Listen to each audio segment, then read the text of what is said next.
খুব ভালো লাগলো আজকে। আমার শরীর ভালো আছে। আপনার শরীর ভালো আছে? চলছি টেনে টেনে চলতে আমি হবে। বুঝতে পারছি। ঠিক আছে। কঠিন অবস্থা। আম্মা সালাম জানিয়েছেন। আমার অসংখ্য ধন্যবাদ। অনেক সালাম দিবেন। Thank you. বসে স্যার একটু। বসে।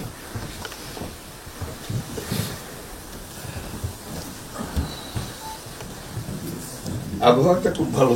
আজকের আবহাওয়াটা খুব ভালো। খুবই ভালো। জি। এই কদিন আমরা আছি মানে অপূর্ব রোদ। আবহাওয়াটা লন্ডনে এরকম একটা না এরকম পাওয়া দুপুর নাগাদ বোধ আরেকটু গরম হবে, টেম্পারেচার আরেকটু বাড়বে। খুবই এনজয় করলাম। সামনে পার্ক, হাঁটার জন্য সুবিধা। হাঁটতে গিয়েছিলেন? হ্যাঁ, গেলাম। জিনিস খুব ভালো এখানে, হাঁটার অনেক জায়গা, হাঁটার অনেক। আমি আমার এলাকাতে বগুড়াতে একটা জায়গা বানিয়েছি, রোডস এর একটা জায়গা ছিল খুব ছোট। জি, আমি একদিন ভদ্রলোককে ডাকলাম, ওখানে যে হেড ছিল।